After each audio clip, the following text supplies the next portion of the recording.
Tonight, to review our agenda, we will first seek approval of our minutes from the last meeting on February 12th, and you do have a copy of the detailed minutes. Now, the minutes that you have, this format includes minutes from all the prior meetings also. So we're going to approve primarily the February 12th discussion, and you'll see that dated as you scroll through.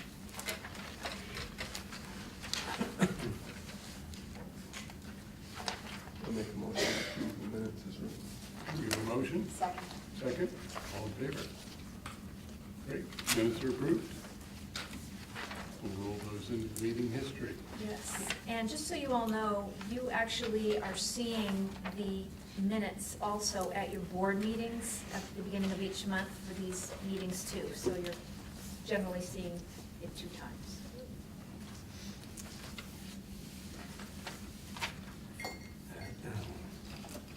So on our agenda tonight, we have received the ED 279, which is the ingredient list of the school funding formula for RSU 22 specifically. So we're going to have just a short 10-minute presentation about what's included in that document and what we see in it so far. It is a preliminary representation of what the state at this point in time believes we will be funded. It's certainly been changed multiple times over past years before we got to a final figure, so keep that in mind. We will have a quick check-in about any updates to prior articles that we've discussed already at other meetings, and then we'll move into Article 1, which is regular education, and Article 2, which is special education. And then we'll see if there's anything else that needs to be on the agenda. And this seems like it's a little early from past years. Usually it's mid-March or later.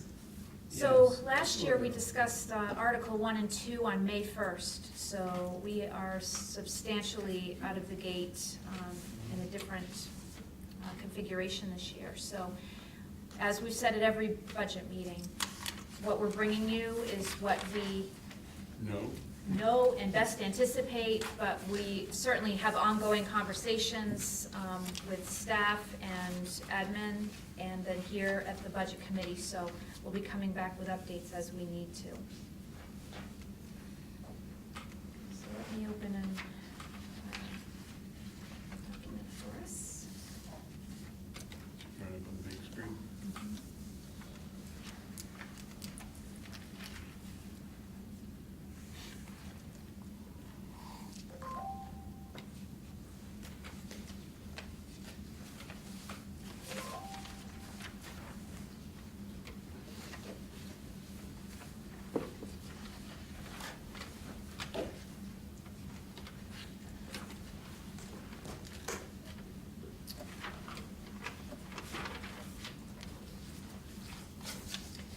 So what I'd like to do is just direct our attention to the screen for the next 5 minutes or so.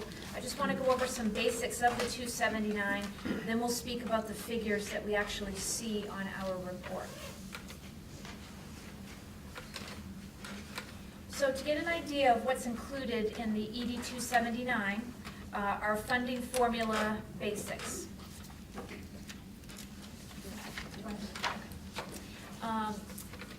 An important element of the funding formula is enrollment.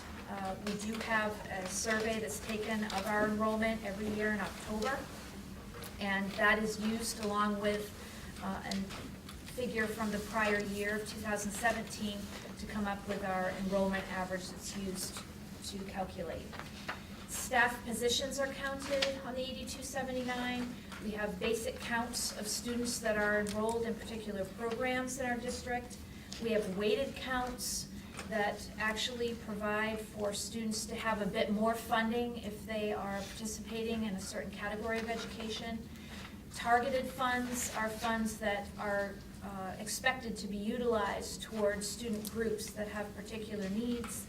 We have subsidized costs that are not considered in our overall funding for operational costs. They are figured based on your unique district situation, like transportation. Some districts have their own buses in-house. They're gonna have a different need than us who contracts versus a very tiny district that might only require that they have a particular element of transportation, like a van fleet. We have teacher retirement costs. It used to be in years past that teacher retirement was fully covered by the state. In the past few years, it's been introduced to the budget that we will pay a portion of our total retirement cost to help subsidize teacher retired health care. As an add to that, Regan, also just to remind committee members, there's a bill in the legislation to put that back to the state responsibility, so we'll watch that with high interest. Debt service, that is state level debt service, is included in your 279, along with the valuation that is determined for each town in our RSU. And then we have received an adjustment for regionalization assistance because we are a member of a regional service center. So we'll talk about all of these things as we go through. So just to give you a big picture, enrollment is up in RSU 22 by 15.5 students. This is an increase of 0.5%, but it is good news because there are many districts across the state who are suffering with enrollment decline. Our pre-K to 5 enrollment is down, and our secondary enrollment is up. I do want to make it very clear that our district is predicted to see a decrease in enrollment in FY27, which is looking forward. We are expected to see a decrease of 200 students, which would amount to a loss in today's dollars of $1.4 million.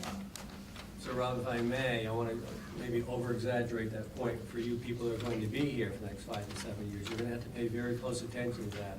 If you see that downward spiral, if the school funding formula stays as is, a loss of $1.5 million is a great decline in the next 5 to 6 years. So the question will be is what acceleration will that? It shows a very gradual decline to around 2,200 to the year 2027, but you need to be very much aware of that. Not only because of budget, but also physical space, if you will.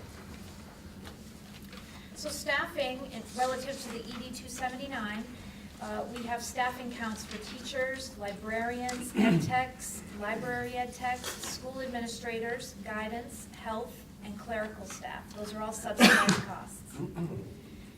When the student enrollment and the staff counts are put together in the formula, it is generation of the EPS rate per pupil. This rate per pupil in RSU 22 is $6,784 for each elementary student, and it is $7,226 per secondary student.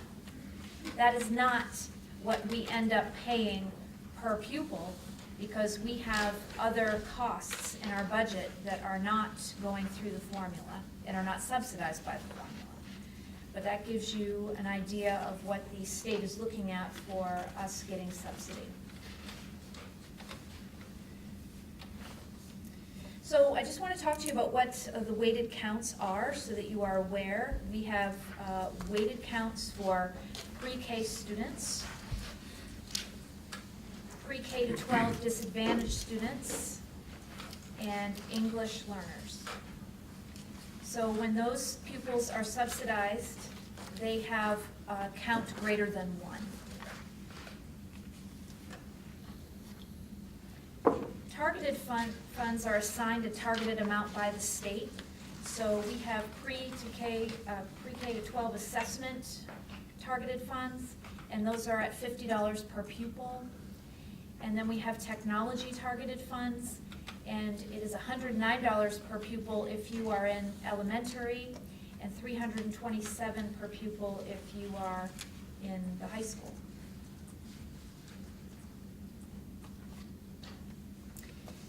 Now the subsidizable costs in RSU 22, because these are relevant to us based on reports that we send to the state annually. We have gifted and talented funds that are reimbursed. We have special education subsidized at a different level than some other districts might because of the reports that we send in about our special education qualifications. We also receive a high out-of-district allocation for out-of-district assignments. And then transportation is based on the reports that we send in about our transportation contract and our service for out-of-district entities for transporting kids. Debt service for RSU 22 is related to the Frankfort pass-through. Frankfort had debt on their elementary school when they came into the RSU, and so that money is sent to us because they are now a member of RSU 22, and we simply pass it on. Hampden Academy has the state portion of the debt that is still being paid off, and that shows on our 279. We also have a local portion of debt service, and that is paid separately, and we pay that through Article 10, which is our debt service article. Now let's talk about teacher retirement, and we should actually call it public employee retirement because it's not just about teachers. Ed techs, teachers, administrators in the district are all under the main PERS system. And so the retirement figure that we'll see on the 279 is the cost that is reported to this main DOE finance office from the main PERS system. And they're reporting the amount that we currently contribute toward employee retirement. We are seeing an increase in this next year. We pay 3.9 right now, 3.97. It's 4.16 next year of each main PERS employee's salary toward retirement. And that account of money is dedicated toward assisting for health insurance costs when those employees retire.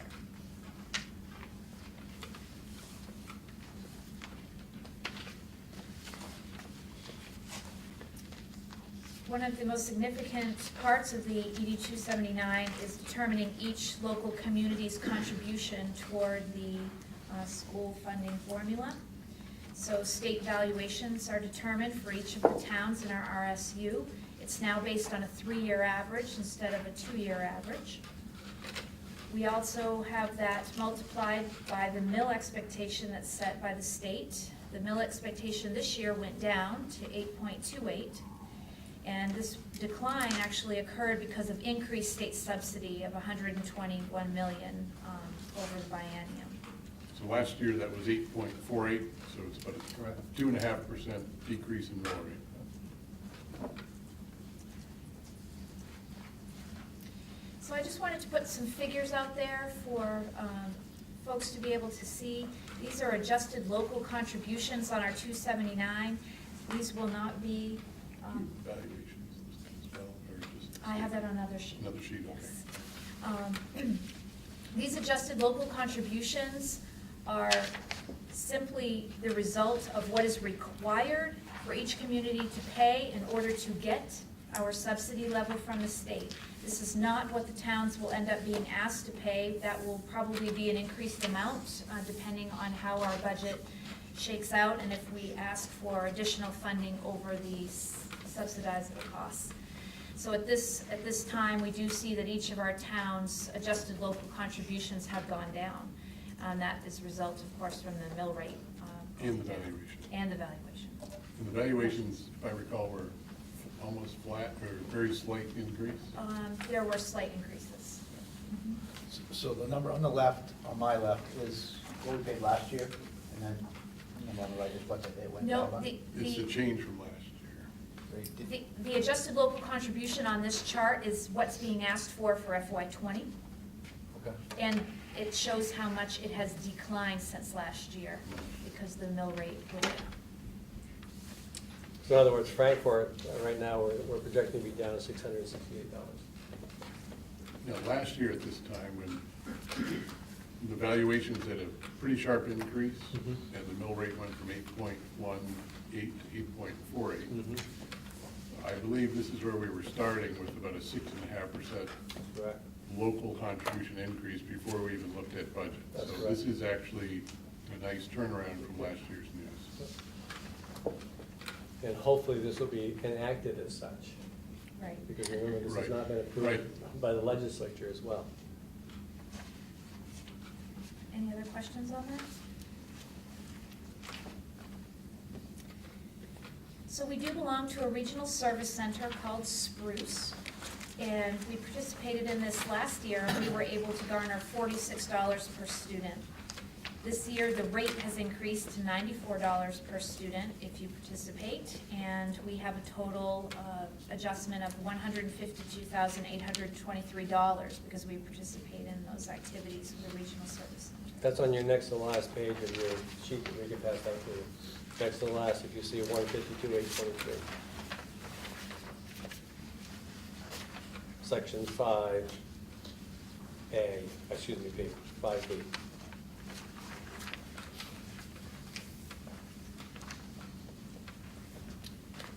So in closing this quick look out for you, I just want to share with you that the state share of paying for education in RSU 22 is borne significantly by the state. They are now paying 68.37% of our school budget, and that's almost 1% higher in state share than last year.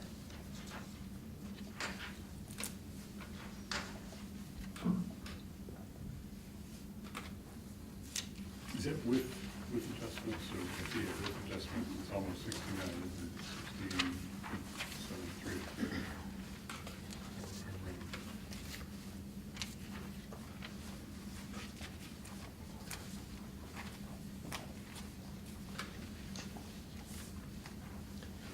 67.3. Regan and others, I'd like to highlight one more, right on the right, on page, the first page, section 1E. It's called the regional adjustments, almost at the bottom of the page. See where it says 1.02? So in other words, they're reimbursing us 102% of the salary and benefits because of our region, socioeconomic status of the region. If you lived in Machias or Calais, that regional index is probably like 0.78 or 0.8 because the socioeconomic status there is lower, so they reimburse you less. So we're actually getting a greater return on our dollar because of the region we're in. That's called the regional income index. 1.02 is very strong. So for a few minutes, I'd like to just walk through the ED 279, answer any questions, look at what you see for figures so that you are aware of where we're getting our numbers from.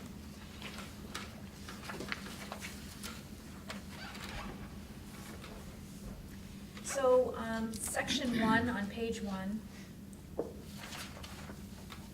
Each of those sections is setting up for you what the figures are about our enrollment, what the counts have been for the past 2 years. It shows you what the ratios are for all of our staff positions for which the state subsidizes costs, and also gives you an idea about what some of the other support costs that are subsidized are. If you go down to section D, you'll see that that's where we get some subsidy for substitute teachers, supplies, professional development, and so on.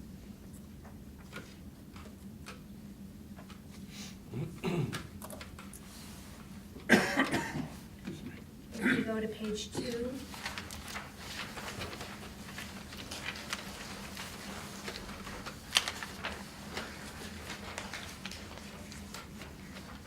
what page 2 does is giving us the specific counts of the students that will land in the weighted counts and the targeted funds. So it's breaking out how those pupils are counted. Then it goes on in section C to show you what our weighted counts would be for each of those categories, and then what the funding would be in those areas, along with the targeted funds in section D. Section E at the bottom is not relevant to us because that's an isolated small school subsidy, and we do not receive that adjustment. If I could slow this down just for a moment, I often talk about this. Mrs. Moore is here, right? Okay. Don's overseeing our public pre-K program. I want to walk you through 3 steps. Look at B1, 4-year-old pre-K, 92 students. We are bringing $624,000 to the public pre-K program that we had started 8 or 10 years ago. Now go down to B1, where you have, get my good bearings here now. C1. Okay. C1. C1, thank you, C1. And you have the weighted count at 0.15, you bring in another 26,000. And then you go down to targeted funds, you're down to 4,000. So together, that's about $655,000 not only, as I've said, you've heard me say before, not only because of the educational benefit of our children, 4-year-old, but look at the $650,000 we're bringing in annually to support that. And as you all know, a couple of years ago, Penquis also supported that along with Waldo County. Penquis grew away, and now Waldo County is still supporting. So that's a great investment, not only educationally, but also physically. That's how that way they count, how the public pre-K program has really come about.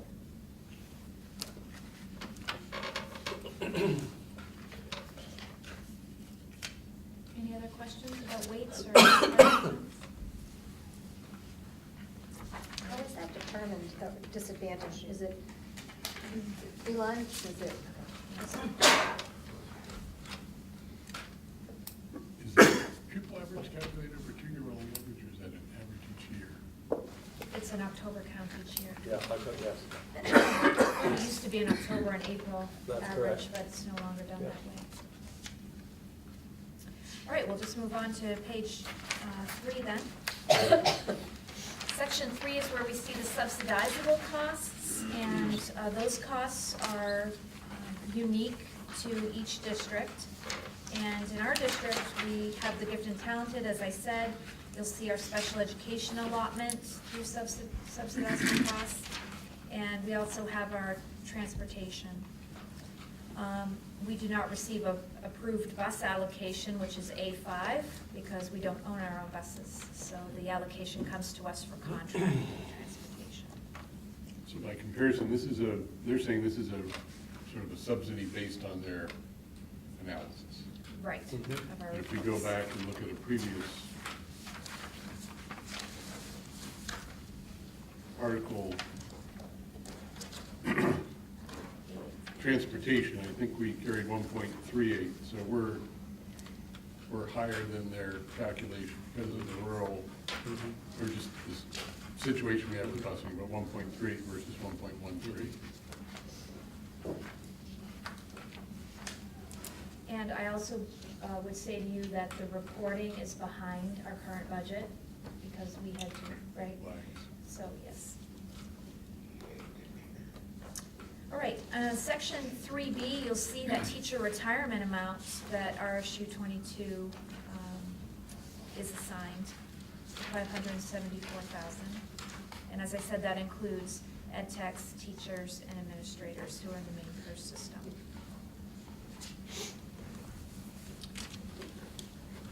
Section C is your debt service allocation, and you can see the two items represented, the Frankfort share, and that's just a pass-through, so it really is a wash. And then we have the new Hampden Academy. You see 2 entries for each of those because one is principal and one is for interest payment. Regan, just a question of interest. Do we know when the Frankfort pass-through goes away? The only reason I ask that because that reduces your gross budget slightly. Okay. Do you know, Alan, from your memory? No. That's okay. It's just, it's very We have the minor. debt service schedule. We can Yeah. look on that. It's just minor. It has an effect on your gross budget. Okay, we'll move on to section 4. And please stop me if you have questions or wonderings.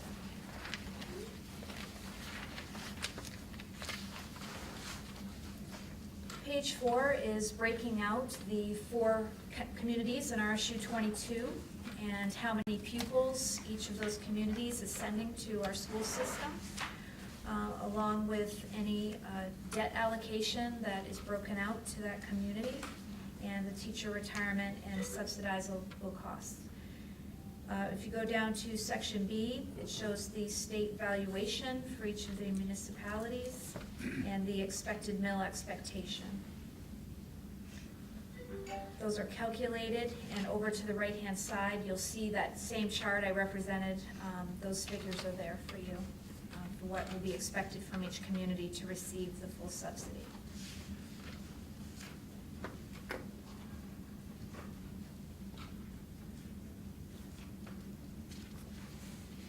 And just so you know, we will be meeting with the town managers tomorrow, as Mr. Lyons spoke to you, and we'll be reviewing this in depth with them as well. So we'll move on to section 5. next page shows the $152,823 adjustment for the regionalization funds. That's listed under section B, number 8.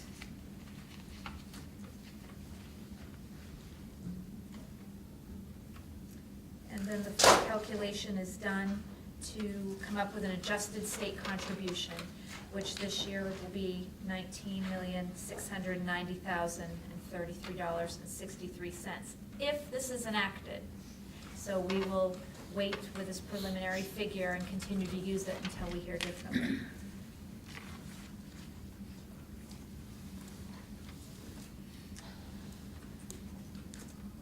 Okay, any questions on that? Were you able to, I don't think of the comparison from previous years, just to show how that been shifted, or maybe on the next? I have that, the valuation comparison, but not the, Like a dashboard of what's No, I don't happening, have ED 279 type dashboard, maybe we can look at Yeah. doing that for the next meeting. It's interesting to see it took a pretty sharp increase a year ago, and it's been pretty flat this year, so that might be welcome news to see the change.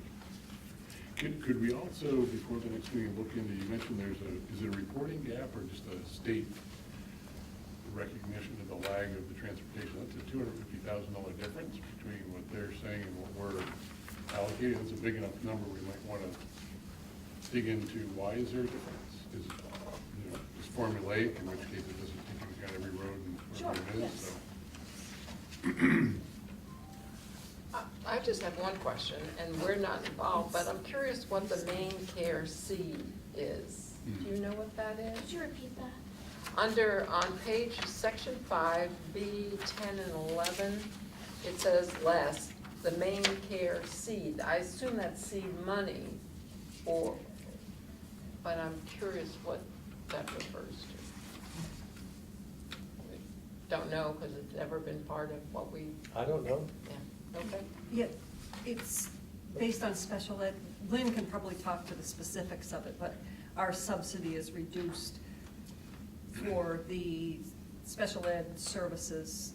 The federal government pays a portion and the state pays a portion for us. So our subsidy would be reduced Is that quarterly. Is that maintenance and effort? No, Okay. no, that's main care. Okay, all right, okay. So it's main care money that we if we bill for OT services or PT services and we get Okay. main care money, we have to pay a portion of that back to the state. There's a certain formula, and I have no idea how that works, but there's a certain amount of money that has to go back to the state. Okay, but that's not reflected anywhere here in terms of, Of the amount. well, the services that we get. That's because it's not, there's not a set, we bill and we have no idea what comes back.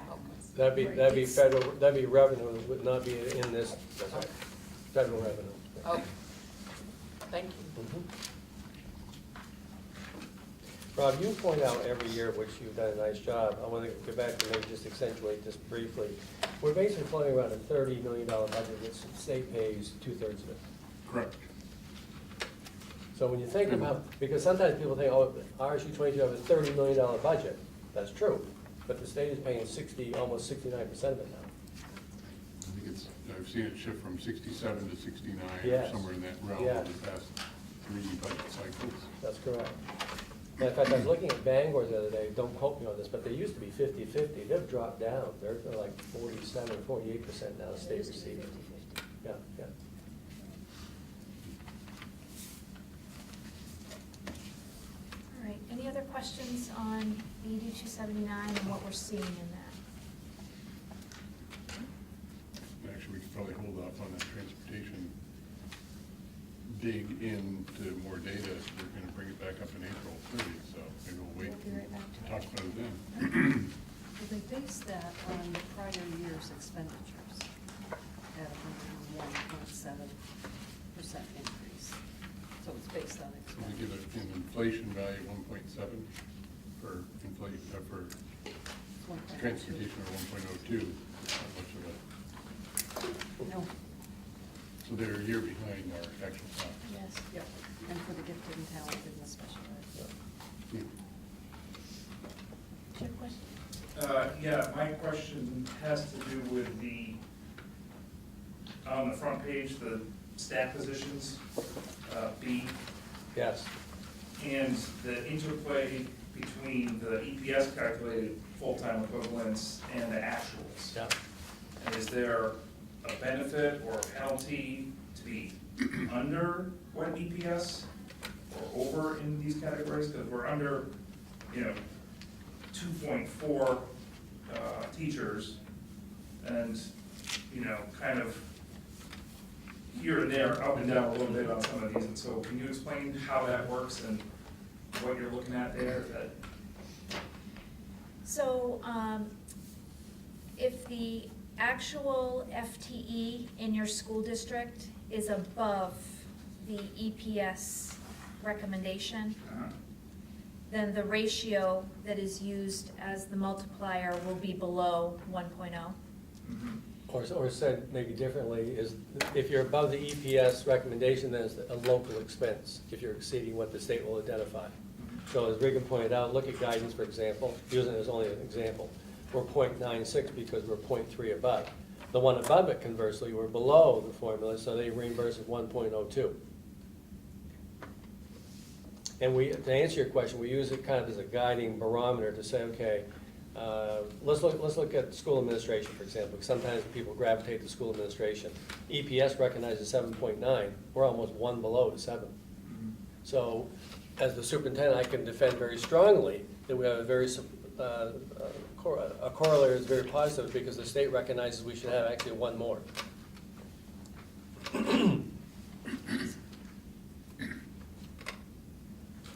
And I guess the other question is, do you care or look at other schools of similar demographics to see where they are in terms of this as a barometer of if we're where we should be, or you don't care because you're just looking to make sure that that EPS number stays the same? Okay, I would say that in my history here, there hasn't been so much of a concern about comparison with other districts, but there's been a lot of care about how the school or the district as a whole is moving toward its goals for the school and the programs that we're trying to run district-wide. And so do we have the staffing to address those needs? I would agree with that. Where that's all headed is that I've compared us to lots of other schools that are similar, and these numbers, especially on the teachers, is way different. And so I appreciate that explanation, and we'll be interested to see how your budget shakes out here. Yeah. I would say to you that schools are unique entities, you know that. Sure. We have different demographics in different schools, and so you're going to have different needs compared to your neighbor district, or even your neighbor school in your own district. So I think that's where our conversations have been. But I think that's what these EPS totals are really forcing school districts to do, is to know that there is a barometer from the collective state, and we need to be paying attention. Yep. A follow-up question I've asked the state, if you're interested, is how did they ever come up with the ratios of 17, 17, and 16 too? Where's the research and defense of that? And I've really never had an answer that satisfied me. That's just an arbitrary number they agreed to. If my memory serves me correctly, a few years ago, that used to be 15 to 1. But so that's changed. Well, I've been in 2 presentations where it was flatly stated by state finance representatives that the EPS ratios were never meant to be guides for how a school literally assigns staff. It's a funding model, not an allocation model. That's true. So I think we keep that in mind. Which, okay, well then that goes to that helps my point. That lots of schools that I would consider similar to us, both population-wise and kind of makeup of that population, have many more teachers based on looking at their EPS reports. And it seems weird that we would be an outlier with so many fewer. Now, yes, our teachers are awesome. However, I'm just wondering how, if there's ever that not an outside check-in, but what other benchmarks are you using other than your internal assessment that, yeah, we're meeting our goals, so we have the right number of teachers. Well, I think we use, research, so we're all reading and learning and going to opportunities to realize what is working for staffing numbers and staffing types. Over the years, we've certainly heard a call for there to be different levels of staffing for needs that have arisen in special ed or for social work. So I hear your point, and I look forward to seeing your lists. Okay. So should we transition to Articles 1 and 2? Were we gonna do updates on the prior articles? Oh, yes, thank you. I would report to you that we don't have updates for the prior articles. We will say to you that we will be back with Article 10, debt service, because now that we have the ED 279, we have those figures, but we knew that tonight would run longer because of the 2 articles we have, so we'll be bringing those to you. We do have a big building committee meeting this week, and so we'll be coming out of that. We may have adjustments to Article 9 facilities, possibly. And Article 11, we are staying true to our commitment about not asking for money for the school nutrition program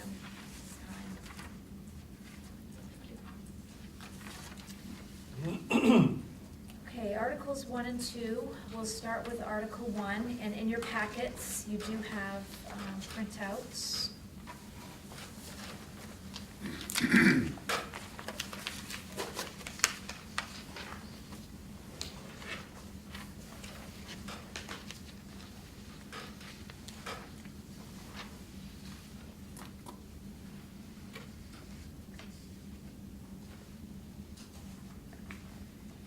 So Article 1, regular education. I'm going to try to just increase the size of this so that people can see it.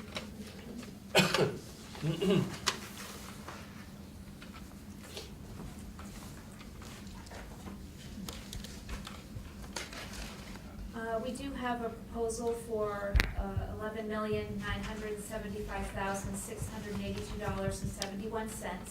That is an increase going into next year of $621,034.86. That's a 5.47% increase for Article 1. As we look through the detail of why that increase has come to pass, you'll see that the lines that are primarily showing you the increases relate to salary and benefit increases. We have salary increases this year's budget, and then again for next year, of course, with our agreements that we've negotiated. We also have a prediction that our health insurance will be increasing next year. We were able to benefit last year without seeing that substantial increase, but we have been apprised of our loss ratio, and we are waiting for the figure, and probably won't be April until we receive it, but we do expect to see something. We have budgeted for up to 10% for health insurance. We also predict that we're going to have a workers' comp increase this year. Our mod rate is also problematic right now, so we'll probably be facing that as well when we fill that in. If that does not come to pass, we'll certainly make the adjustment. Now, just to let you all know with workers' comp, when you do have claims that have gone against your rate, they last with your district for 3 years. So next year will be the final year that we are facing a significant claim on 2 different situations, and then in that 3rd year, we should be seeing it come off. We also have NEASC accreditation in our high school this year, and that cost will not need to be in the budget next year, so that's a reduction of about $25,000 for NEASC, so that was able to come out as well. The virtual high school is basically the same exact cost, but we have a very minimal savings there. K-2 education are, of course, our K-2 teachers with salary and benefit increases. Pre-K education, same situation for teachers and ed techs and their salaries and benefits. ELL is a minimal service in RSU 22. We don't have many students who seek that service, and so that is just a salary benefits cost for our one ELL teacher. Alternative education, same situation with salary and benefit increases. And then gifted and talented, same situation there as well. We've had a relatively flat That's a budget. big jump, that's very large. We What's did the have, difference? That's a lot. So we it's, had somebody change their benefits package and get their master's degree. that's impacted by one position, essentially the $35,000. Well, we have a couple of positions like this. So the largest increase, obviously, elementary at 360,000 and K2 at 270, as you would expect. So this is benefits management. Just so you know, if you had a person go from no health insurance to family, it's about $18,000 to $19,000 just with one person. Already, It's a major shift. right, okay, absolutely. So what you'll see down below are details of any expense that is significant in a swing. So we wanted you to see those. And when you see the dues and fees down toward the bottom, that is the NEASC cost for accreditation that has come out. So in saying that, would you like to go ahead and pose your questions? I would, Please answer. thank you.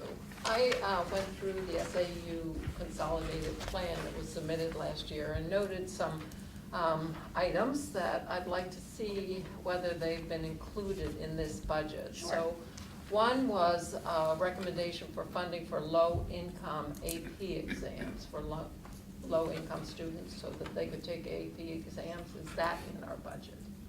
Go ahead. Mary? So when I wrote Title IV projects this year, which is federal money, can you hear me? When I wrote the Title IV application this year, which is federal money, I put forth an amount of money that should take care of those students who do need to Okay. have that.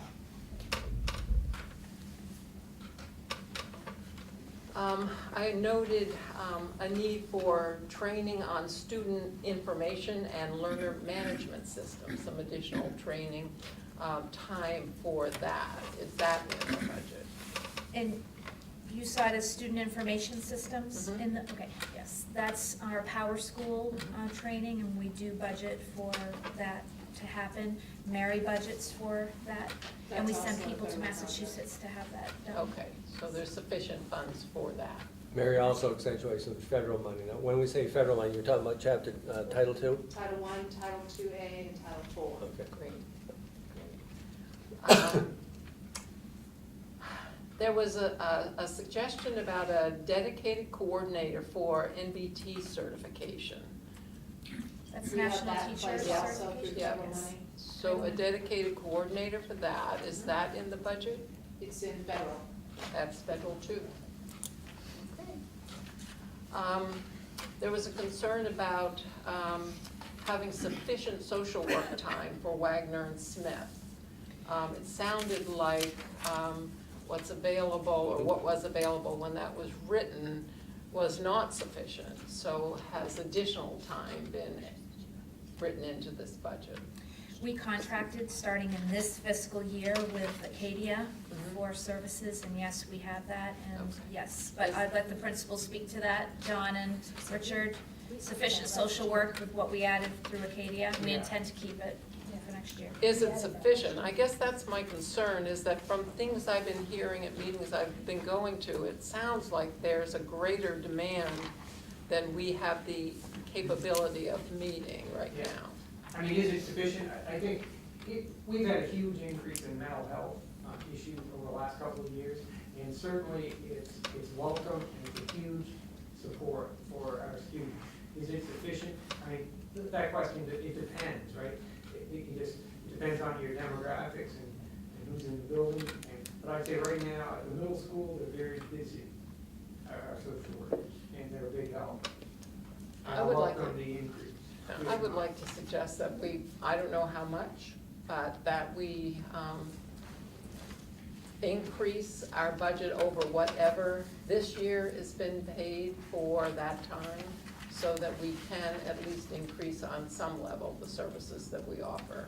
Mr. Raymond, remind us how much, the one we have with Katie at the high school, is that full-time? Yes, It's just full-time. started a few weeks ago. Okay. Right, it's taken, from what I understand, all year to bring that person on board. Yeah. Well, the issue is there that Katie's finding it more and more difficult Right, to right. recruit and secure people, yeah. Right, Yeah. right. So can I speak to what you're suggesting? So what we'll be going over in Article 2 are two positions that we've included in Article 2, special education, that are not yet completely defined, because we're talking about exactly what you're saying.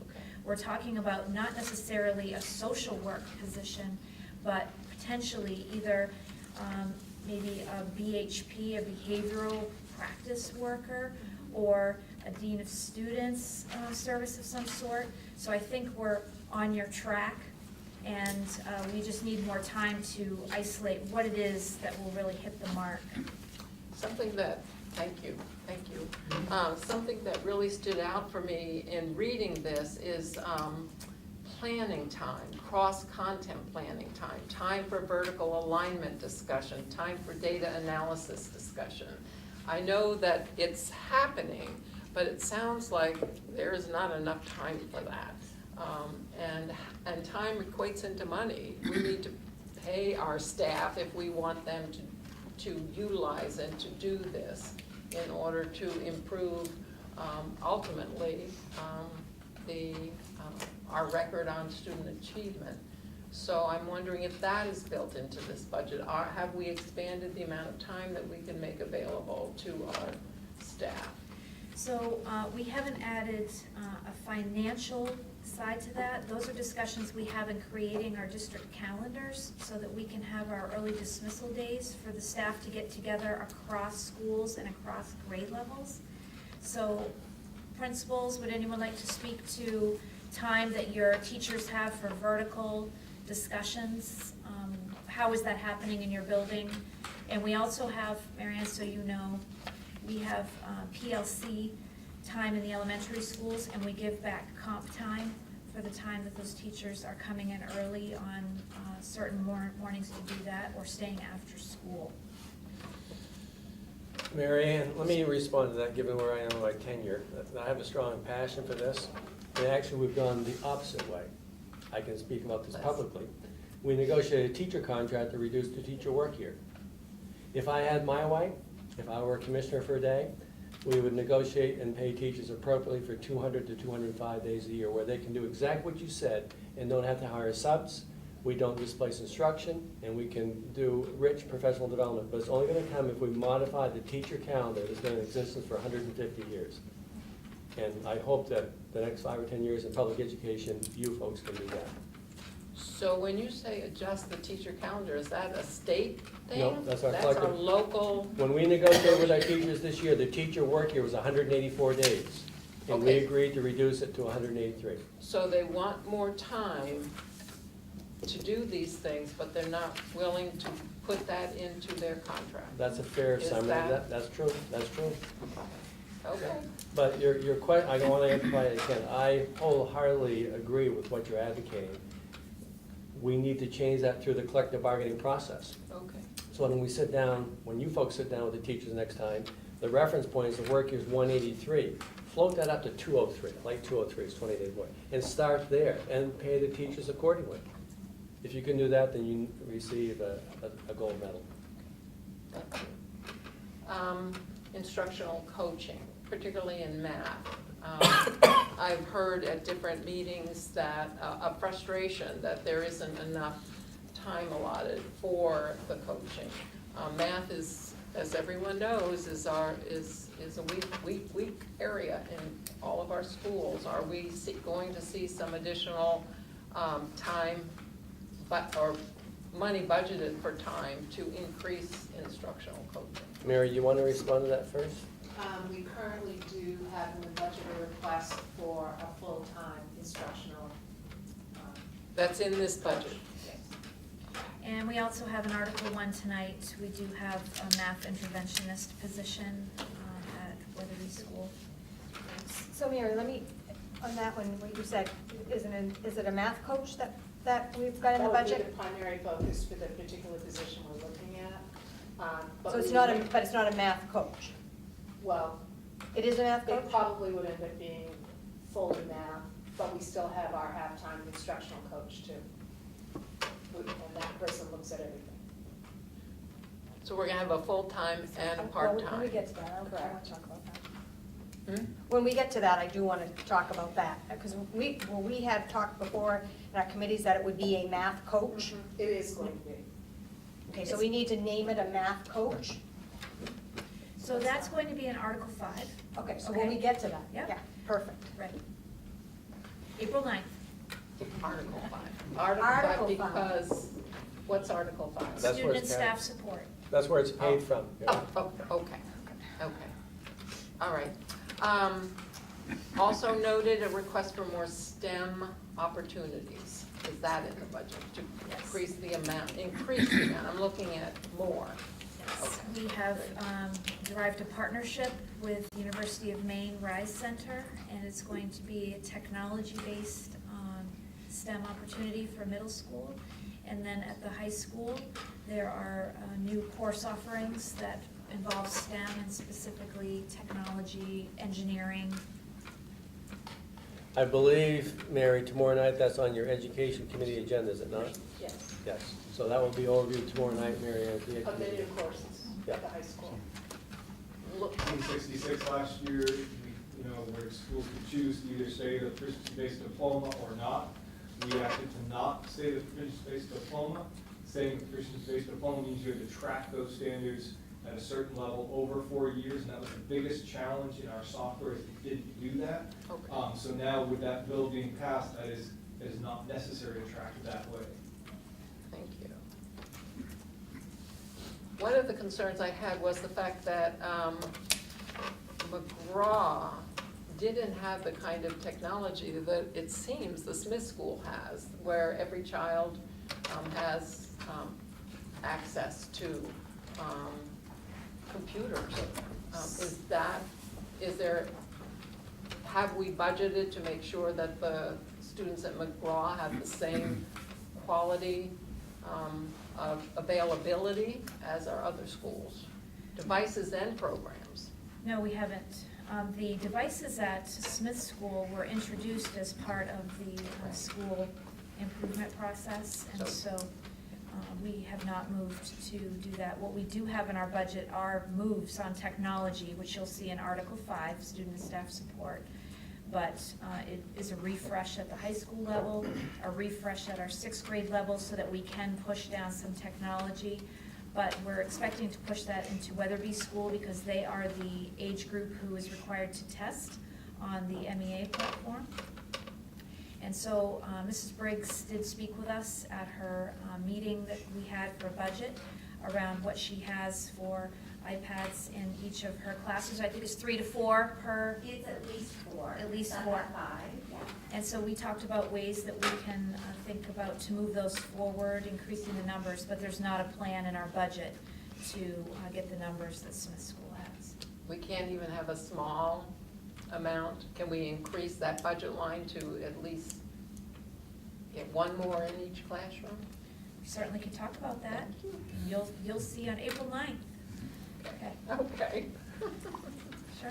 And we'll have a detailed description of what refresh means too, from a technology standpoint, whether it's refurb or totally replace at one grade level and either move down to lower grade levels some of the technology or eliminate altogether and replace with others. So there's a lot going on in Article 5. Last thing, it gets back to the social work, especially at the high school level.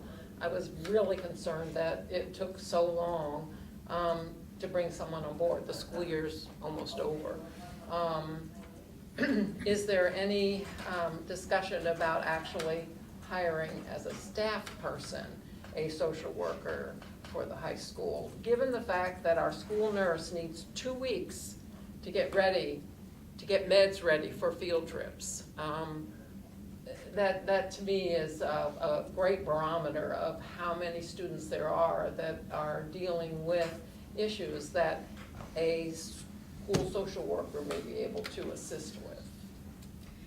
We don't have it budgeted for us to move on a social worker hired by the high school. We do have it in the budget to continue with the Acadia Pathways contract. And could Bill or Nick talk to the most recent discussions with Acadia about how they're bringing people online? We've had discussions with, or I've had a bunch of discussions with Bethany Mitchell. She's kind of our main contact person through Acadia. And they've done a survey, as well as we've done a survey through the high school to talk about what needs could be met. There are further explorations, but not an answer in this budget to the increased need. I know this year just felt so much harder, because I would say we probably had multiple people chosen and lined up, and things didn't work from Acadia's side, which is why it took so long for things to really work through. But it's not as easy as saying you want to work in Hampden Academy. There's a Hampden Academy school year, then there's their summer part because they're employed by Acadia, by Northern Light. So there's some challenges that way, but that is not included in the budget at this time. So how many hours are committed to being here at the school? Their regular school day from Oh. 7:30 to 2:30. It's a full day, But usually they're here later. 5 days a week? Yep. And now that we have the person online, although it's taken a while, are we feeling secure that it's going to be consistent? She's awesome. Okay. She's amazing. Trish Crane. Okay, But that's the end of my like Richard was list. talking about earlier, sufficient. Yeah. What does that really look like? And are we billing out for many of the cases that that person may be handling? Are we billing their insurance or Medicaid, Medicare? Acadia's doing the billing.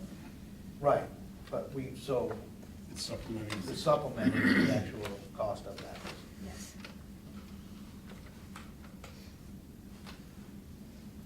Any other questions on Article 1? Thank you. You're welcome. Do you have a question? The follow-up to Marian's question about teacher planning and whatnot, and that Mr. Lyons had stepped out, but isn't there more than just adding more days to the school year an option in terms of allowing teachers working on class size ratios? I know my wife, speaking from the husband side of this, and the parent of a student that has an IEP, the more kids that you have that have those extra things that teachers have to be a part of, takes away those times where you could be networking with your other professionals. Or if you had extra planning time during the day, because, there were more specials or there were more sections of classes so that you had more prep time, you could be doing that stuff. So there's more than one way, maybe, and of ways that we could address it in the budget to help address that situation, other than just, well, when the negotiations open up next time, try to get more school days. I just don't want to see teachers pulled out of instructional time. One of my big concerns is, what is the actual instructional time that our students have in the areas that we're concerned about, which is, language arts, math, science, social studies. So I get concerned when teacher time is taken away from that. That's a great discussion when we start thinking about accreditation process, which we've been heavily into my 2 years here. It literally takes 75 to 100% of your professional development time to prep for that. And it's a great look internally at what you do and how you look. So it's a phenomenal opportunity, but at the same time, I wish I wave a magic wand and do that, and then have that time to work on assessments and have teachers work as departments, work cross-departmentally. Now we can do that in such small, tiny bits, and in short conversations at staff meetings, and part of full days. It just is. But that's the nature of accreditation. As a board, you get to decide: do we want to be an accredited high school? Do we want to do that? And as you can see, the fiscal note that's tied to that. Well, there's the time piece that's tied to it too. So it's a great conversation to have. Thinking about the amount of time and effort that's gone into it. Now, saying that, NEAS is changing their process, but hopefully, I don't know why they're changing their process, because it's a pretty good deal for them, but at the same time, they come and take a really intense look at us. So, just something away. I guess I'll just conclude with what I began with, which is time is money. And if Well, I we, wanted yeah, to add that there is money that was negotiated for K-5 planning time, because that grade span has asked over the years to find ways to be creative to release. So there's $15,000 that is dedicated to providing opportunity, and I think that's often carved out through us supporting as best we can recess duties, for instance, and allowing teachers to have times that are longer for planning time than just trying to squeeze in a conversation during lunch. So I think people are trying to be creative, but there certainly are constraints, and we don't have a significant amount beyond that K-5 that is truly dedicated to that.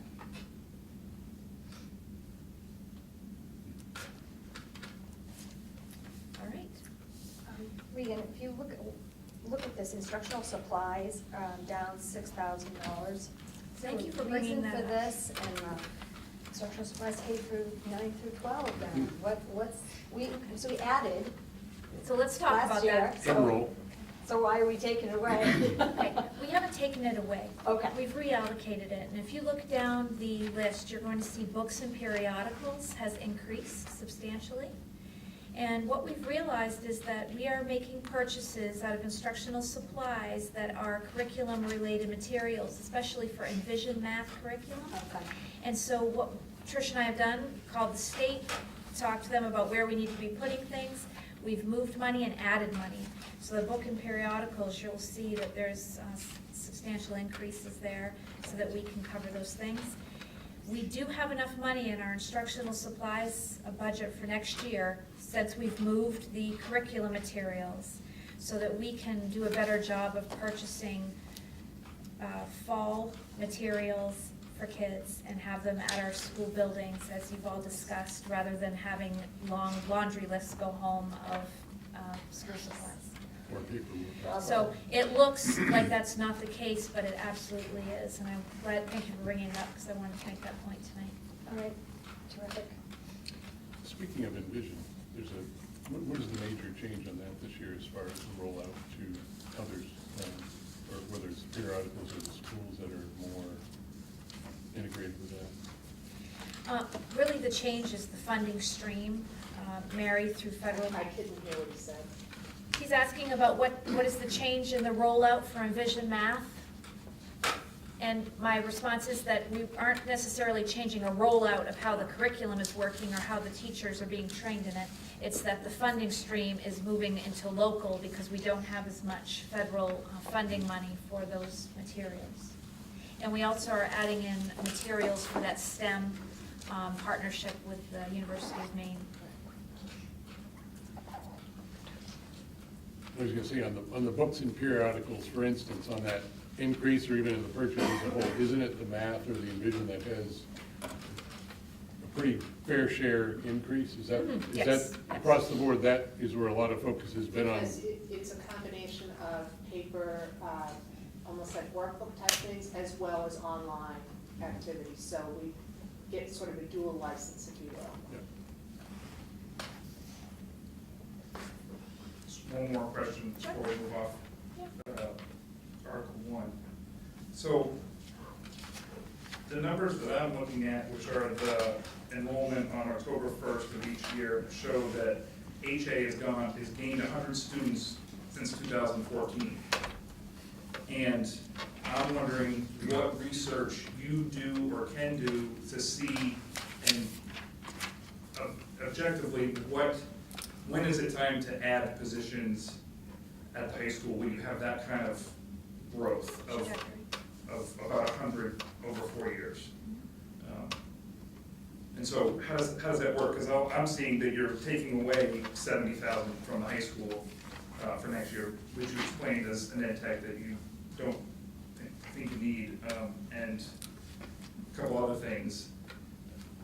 Just, can you explain that a little bit? Because I'm pretty sure you added not much to the high school over those 4 years. Well, actually, we rolled into last year and added an English and social studies position. And so I think the addition of that position was one of the reasons we were able to discuss the ed tech. But Bill, you certainly speak up. Yeah, no, absolutely. I think that, we would always welcome more staff to better shift what we're doing, but I felt like with the addition of last year's staff member late in the summer, yes, our numbers are pretty high right now, but we don't have an accurate look at that, because when we added the person, we added them in August, and by adding in August, you're throwing these classes in and trying to fill based on schedules that are already created. So I'm really anxious to see this year, as our signups come in, as to how that new person better balances. And there is we did add a Spanish person, a full-time Spanish person. The year before that, although we did cut a half-time, or full-time Spanish and English, I believe, but that's right. So we've added back 2 of those, but yeah, I mean, we have some of our classes that are certainly at capacity and could use more. The tuition students will certainly balance that too with us. I don't know where that will be. I guess that's my point, is that I would like us to be not so reactionary that you're adding a teacher in August to address that need, where we can look at some of these numbers, and yeah, you have the projections out to FY27, but that doesn't help. So I'll speak to that too. I requested multiple positions in the budget process that we go through starting in January of the year before, but when we started that increase, I think it was an automatic increase of like 6% in the budget, so I'm looking at overall budget, as everyone is, as to what the needs are and where they are. I started at 1.5 and didn't get any of those because we're starting a high budget, so it wasn't until later on that we were able to look at it and say the need is absolutely there. I can prove the need is there, so that's where. That varies by class and by grade level, so. Absolutely, that's why all I'm just trying to ask is, how deeply are you looking at some of the population trends, not just going forward, but within the district now and what they've done in the past and what they do? Because what I saw is that for the last 10 years, whatever the population is in 6th grade is about 20 bigger by the time it gets to the high school. And then 20 beyond that, 15 beyond that by the time they reach seniors. And so that seems like that seems like a lot of information that's kind of good, that you can see, how this stuff is playing out before we're sitting here saying, oh my God, look at all the signups for, social studies or English. Well, I represent that we are doing that. Okay, For good. instance, we just had a good conversation going into this budget cycle around the fact that we had retirements and that we wanted to look at what made the most sense for those positions moving forward, not just around population, although that was part of the conversation because we need to have electives, right? But also because we knew there were trends in education that needed to be addressed, and we wanted students leaving with those experiences if they so choose and want them. So I do believe that's happening. It may not be as evident as you would like it to be in this particular budget, but I feel really confident about that. Well, the reality is for as many of those classes that we have that are at capacity at 24, we've got others that are sitting at 9 and 10 and 14. And I know that's different areas and different needs and different requirements that are being done in those classes too. So. And I'm not just talking about, I used the high school at first because it was a very dramatic 100 over 4 years. I know all over the place, things are a little different. And I feel, having sat through these conversations for the last 3 or 4 years now, that part of what you're describing of some are at under capacity is because some are at over capacity and they have to get in those classes in the limited times that are offered, therefore eliminating that opportunity to take those classes they would rather take at, increase the 6 or 7s. But again, I'm not sitting here trying to advocate for all the ways that we can fix scheduling and everything else here. I'm just trying to find information so that I better understand how this process works based on the numbers that seem like, it's hard to believe to me that we've added 100 students to the high school, and yet the amount of educators that go with that really has, and I haven't added it up yet, but I think it's down from where they started.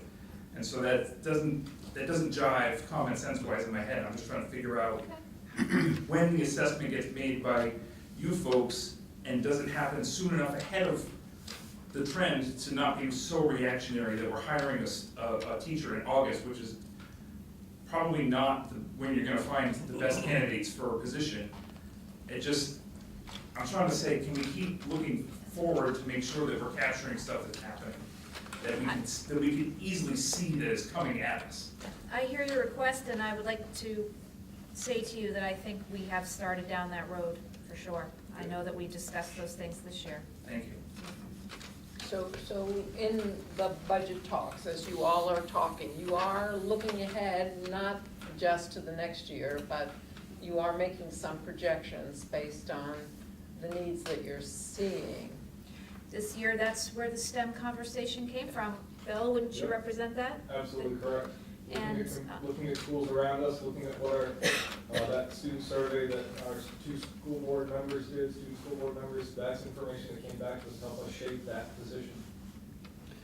And also, just to add to the conversation, in the administrative team meeting today, we talked about the population drop of 200 students over the next 7 years. So as Jake's pointing out, how we're gonna take and project what we're gonna deal with that, and then the modification of classes, et cetera, et cetera. So I'd say that's in constant motion.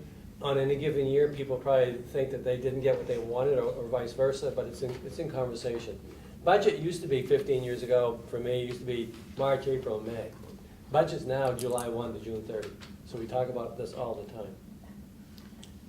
So my last question is given what you have talked about, and what you have built into the budget, are you expecting to see any changes in our achievement results? I would hope so.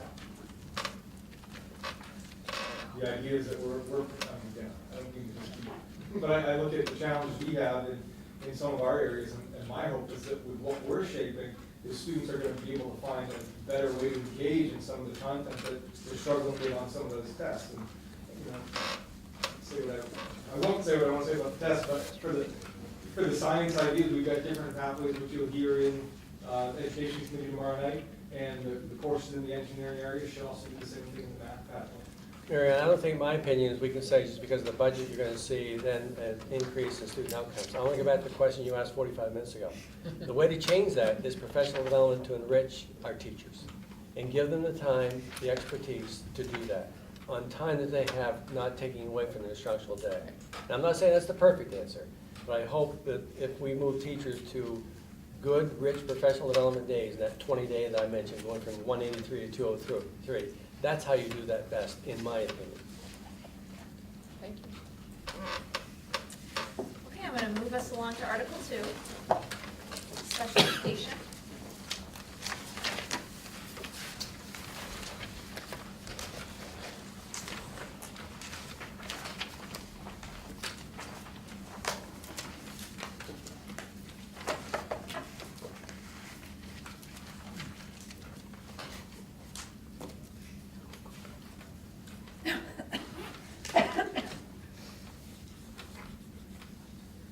So in our special education article, we are proposing a budget of $6,061,000,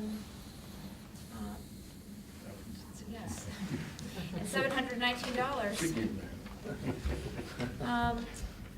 We do have a variance this year of an increase of $71,621, and that's 1.2%. As we look through the detail here in Article 2, I'd like to point out that we have an increase of $299,315 in resource classroom. And then you'll see self-contained classroom has a reduction of $324,000 approximately. What we have done between those two subcategories is go through and make sure we are coding each of the employees that is working in those different line items appropriately. So that is what is accounting for the shift in how the expenditures work. But the increase is around salaries and benefits.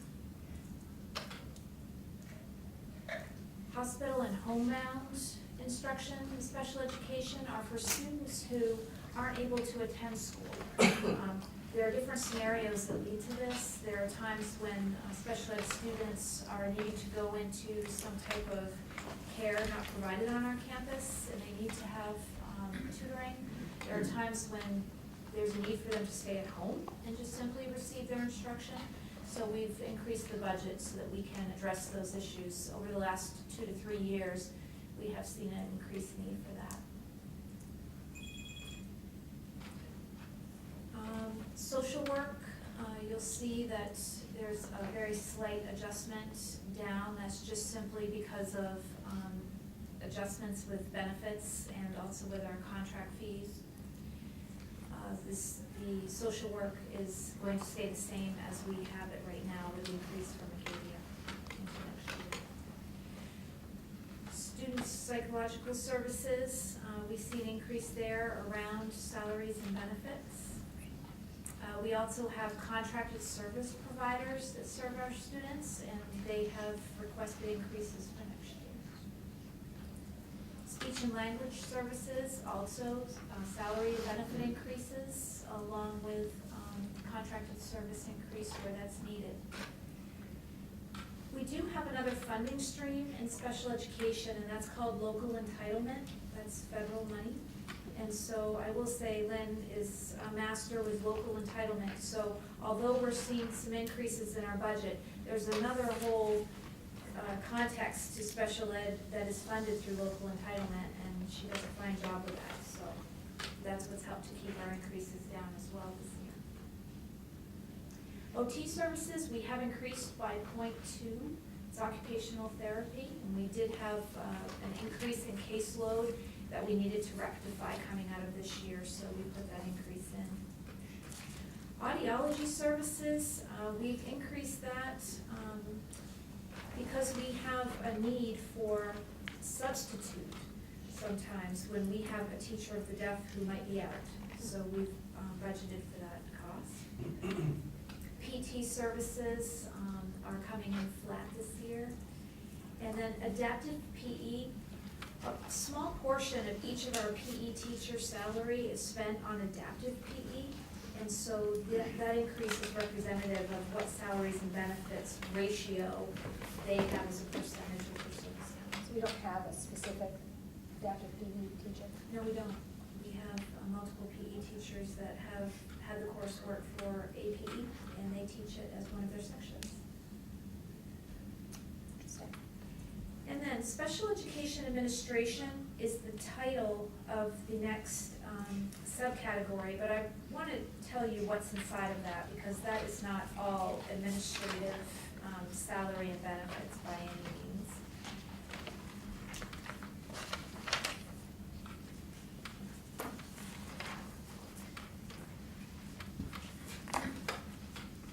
Some of the costs related in this category are, of course, salary and benefits of our administrators in special education, but also the clerical staff that work for that department.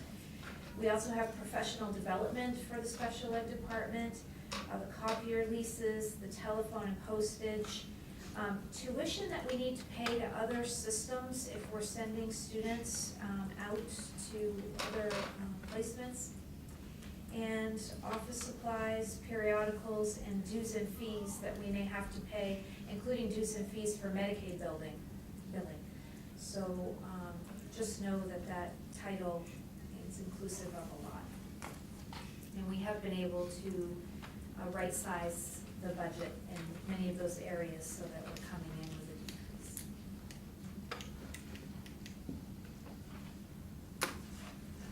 Is there anything else you'd like to share?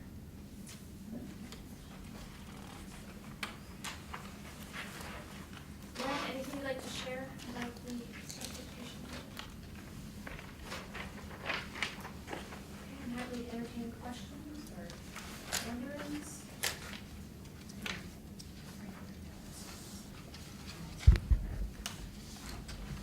Okay, we have an answer to an earlier question. The Frankfurt Deaf Service runs until FY '25. And again, just to accentuate, that only helps your gross budget. Also, we can just to accentuate in these figures you gave us this evening, we built a 10% health insurance. So once we know that goes 10% down to 2%, that's a big shift as well. Last time I knew, I'm gonna make this up, last time I knew health insurance, my budget was about 3.2 million. 3.2 million. 10% is $320,000 just for the increase. So if you see 2%, then we can have a reduction in this proposed budget if we were successful getting 2% increase versus 10%. Or the 10% could be 13%, like it was 2 or 3 years ago. You what, Jay? Yes, April. April. Mid-April. Hopefully we'll know it before the budget's finalized. Then we can make the accurate adjustment.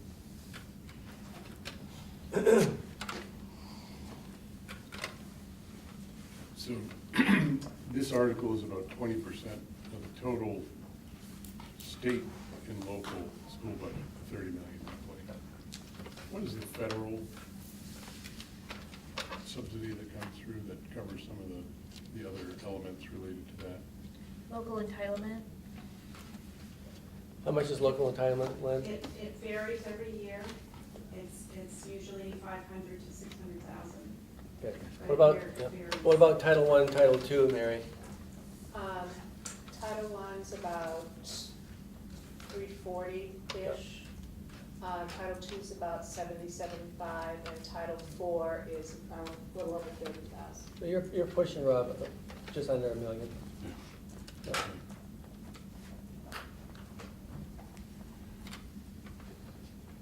Historical perspective, we gained a lot of ground in Title I because up until a couple of years ago, the state used to subtract off our state subsidy from Right. Title I money. They no longer do that. It was so- in lieu of, it wasn't in That's addition to. exactly right. Remember, we had that conversation Yes, we many did. times. Yeah. Excuse me. okay.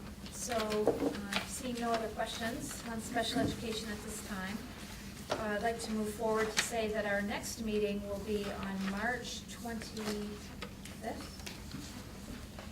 And, actually the 26th. And that meeting will encompass administration, Article 6, which is central office administration, and that covers board expenses. And then we'll move into school administration, which are all of our buildings and the principal offices.